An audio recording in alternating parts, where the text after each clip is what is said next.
front au président de la République, son Excellence, M. Jovenel Moïse, qui a bien voulu faire choix de moi comme secrétaire d'État à la formation pour continuer à l'épauler dans la lourde tâche de moderniser et réformer la formation particulièrement professionnelle qu'il ambitionne tant.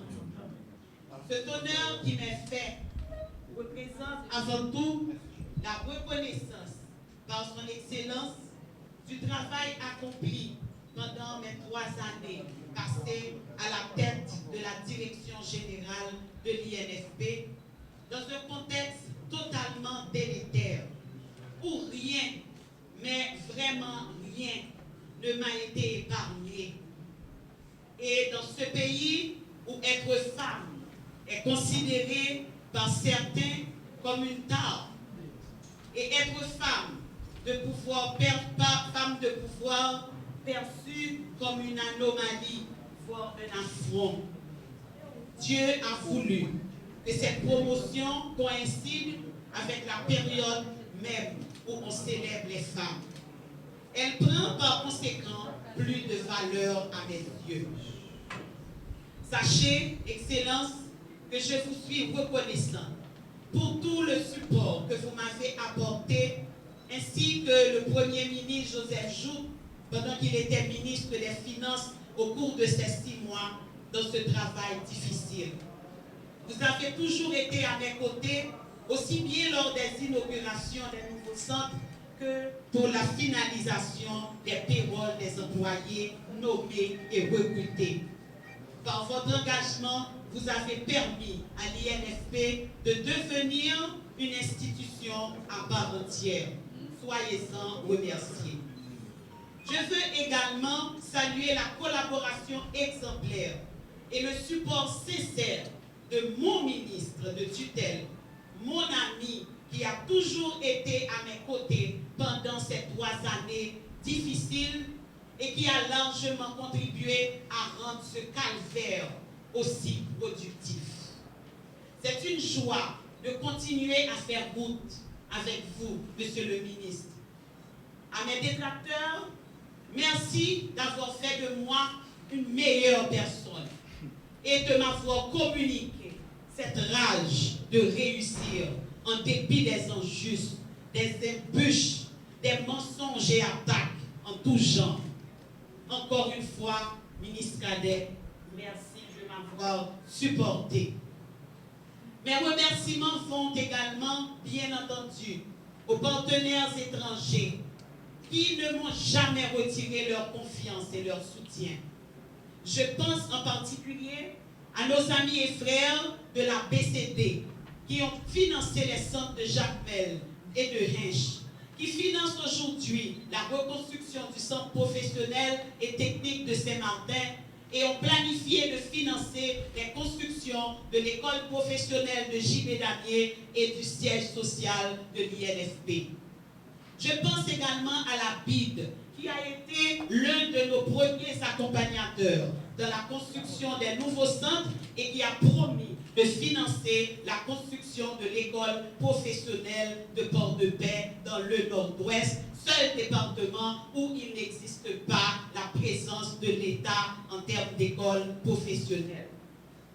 Comment ne pas mentionner nos amis de l'AFD et de l'ambassade de Suisse qui, à travers le PAFMIR et le SWAP, finance 2 programmes fondateurs appelés à initier la validation des acquis et de l'expérience, faire la promotion de l'entrepreneuriat des jeunes, de la formation professionnelle et faciliter en général l'accès à l'emploi à environ 10 000 sortants des centres professionnels.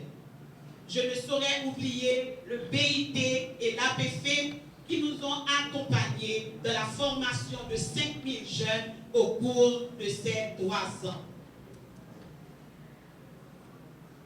Je n'oublierai pas Taïwan, qui a financé la construction du centre de Verrette et permis à 20 jeunes issus de la formation professionnelle de bénéficier de bourses d'études en électricité.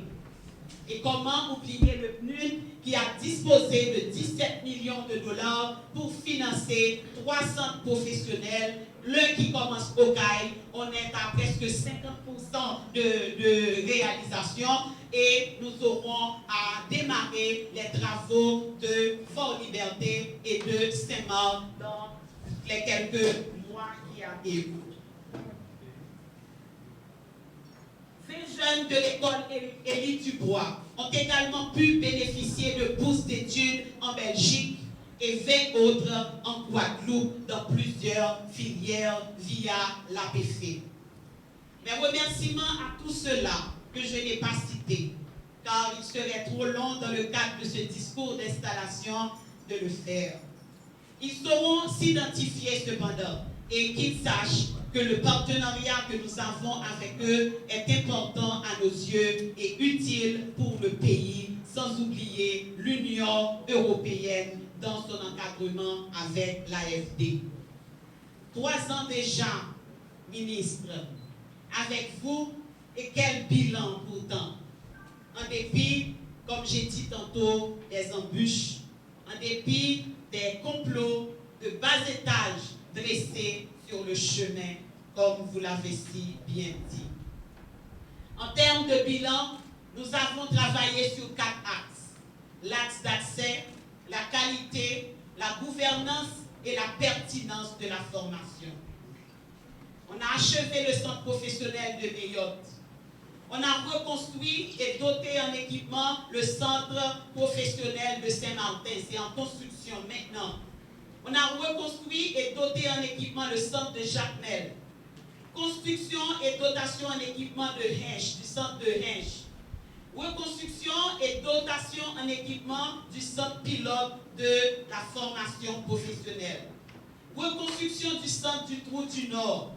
Reconstruction du centre de formation professionnelle de Carrefour. Construction du centre de formation professionnelle des Cailles, de Verrette, de Dame-Marie. On a ouvert l'école professionnelle de Wharf de Jérémie avec environ 4000 apprenants. Quel désir d'apprendre! L'octroi de plus de 100 bourses, de 700 bourses de formation professionnelle avec la BCD par le biais de l'UCP cette année à 700 jeunes femmes qui sont en situation précaire. Bourse complète avec non seulement la formation mais aussi des frais de transport et de nourriture. De 2017 à 2020, l'effectif des apprenants dans les centres de formation professionnelle a augmenté d'environ 40%. Et pour la formation en formation de courte durée, avec le BIT et la PV, nous avons atteint environ 500 000 apprenants. 5 000 apprenants, 500 000, c'est pas un rêve. On peut y arriver et on va y arriver, ministre, on vous l'assure, en toutes plusieurs filières, couture, carrelage, transformation technique et agricole. En termes de qualité, en 3 ans, nous avons pu créer en partenariat avec les Salésiens de l'école normale technique d'Haïti, l'ENTEC, pour la formation de formateurs. Donc, depuis l'année 2019, l'INFP a démarré, a inauguré cette école normale de formation de formateurs et désormais, tous les formateurs de la formation professionnelle doivent prendre une formation en pédagogie pour pouvoir avoir accès et continuer à travailler dans les centres professionnels. Nous avons augmenté l'effectif de candidats aux examens à plus de 60%. On a trouvé des bourses de perfectionnement à l'étranger au profit d'une 60aine de jeunes apprenants ainsi que des formateurs et formatrices. Nous avons introduit progressivement le programme de formation en entrepreneuriat et le programme Cisco dans le cursus de formation des apprenants de concert avec le centre technique professionnel de Canado et le programme Cisco. Nous avons fait la formation d'une première cohorte déjà de 33 formateurs à l'école normale technique de formation professionnelle. Et on a ainsi inséré la filière eau et assainissement investissement avec l'ADINEPA au niveau de la formation professionnelle et le programme pilote a déjà commencé au centre pilote. Je salue le directeur du centre pilote. En termes de gouvernance, nous avons permis la promulgation de la loi portant réorganisation et modernisation de la FTP. On a regroupé les commissions du passation de marché de l'INFP. On a regroupé à l'INFP, l'UCP, dans un seul et même local où nous sommes aujourd'hui, offrant une plus grande facilité de communication entre eux et plus d'efforts au travail. Nous sommes en train de mettre en œuvre la loi portant organisation, réorganisation et de la formation professionnelle et c'est ce qui me vaut d'être ici aujourd'hui comme secrétaire d'État puisque la loi l'avait déjà planifiée. Nous avons finalisé les prototypes de design des centres publics de formation professionnelle et créé un groupe sectoriel de la formation professionnelle réunissant le secteur privé et les partenaires techniques.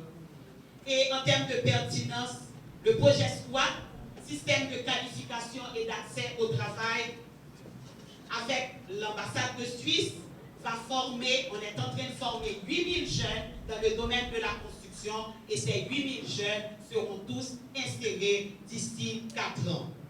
Et pour le projet PAFMIR, de concert avec l'Union européenne et l'AFD, nous aurons formé 1800 jeunes et ces 1800 jeunes obtiendront environ 1 million de gouttes pour pouvoir être insérés dans la formation professionnelle en devenant ou bien employeurs ou bien en devenant entrepreneurs.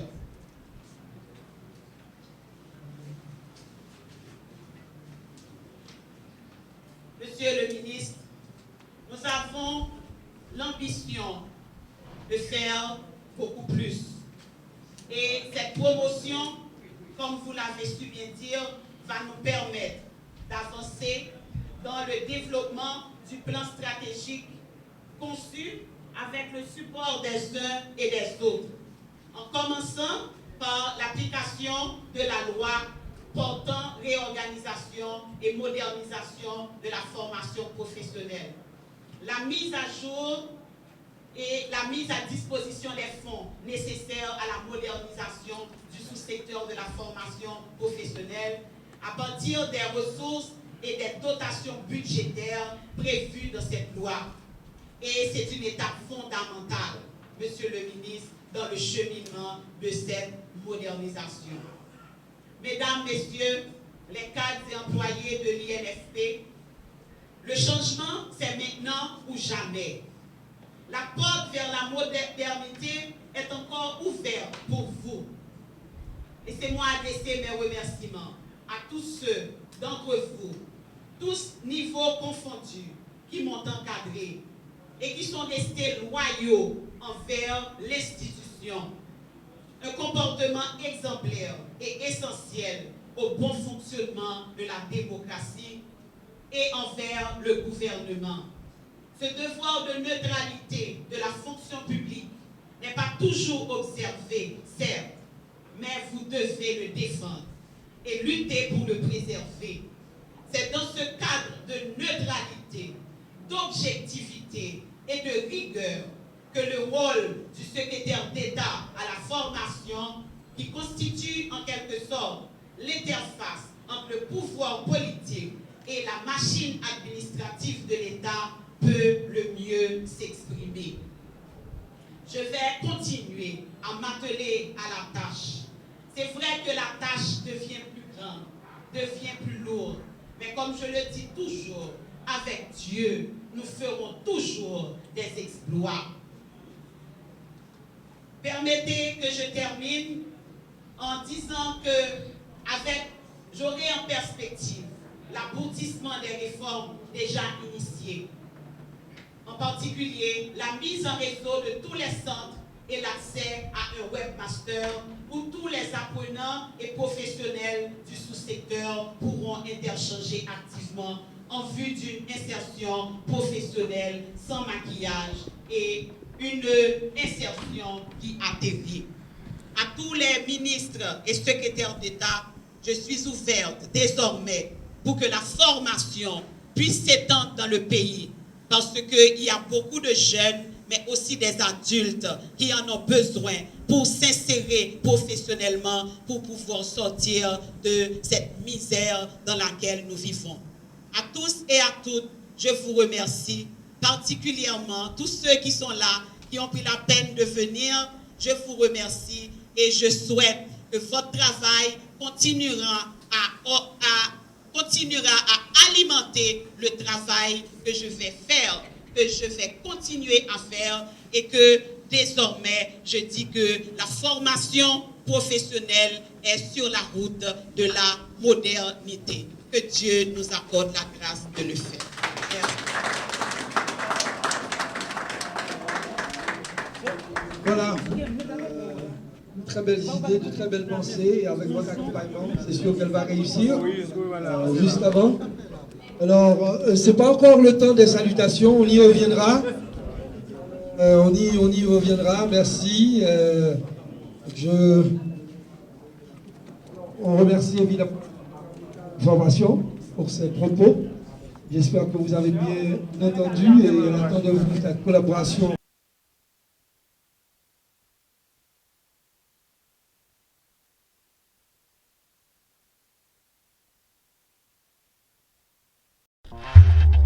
L'âge n'est qu'un chiffre. Toutes les informations, les actualités politiques, culturelles et religieuses sur Tichèze Balakaï, abonnez-vous à nous sur Twitter, Facebook, Instagram, YouTube afin de trouver toutes les informations palpitantes au cœur.